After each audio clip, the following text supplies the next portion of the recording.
Ticket वाटप हा विषयच नव्हता. संध्याकाळी आपल्या माननीय आपल्या या प्रदेशाच्या अध्यक्षांनी आम्हाला बोलिवलं गेलं, पण तुम्हाला माहिती आहे माझी अडचण काय, मी इथनं हलू शकत नाही, मी माझ्या आईच्या कारणामुळं, त्यामुळं मी गेलो नाही. पण यादी मात्र त्यांना पालकमंत्री साहेबांकडे पाठवलं होतं, एवढं खरं आहे. राजीनाम्याची यादीच्या संदर्भात आता पाठवून दिले, त्यांच्यावर चर्चा आहे, ती यादीचं हे चर्चा करण्यासाठी मी आलेला आहे. सँक्शन होईल. साहेब मी 40 वर्ष झालं पक्षात काम करतो, मी 40 वर्ष झालं पक्षात काम करतो, मी 40 वर्ष झालं पक्षाला आम्ही सोबत आहोत, आमच्या कार्यकर्ते माझ्या बरोबर आहेत, त्यांच्या बरोबर राहणंही माझं काम आहे.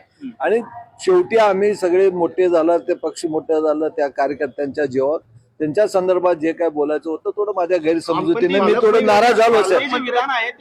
नाही मी सांगलं जे काय बोललो माझ्या गैरसमजुतीने झालं ते माघार.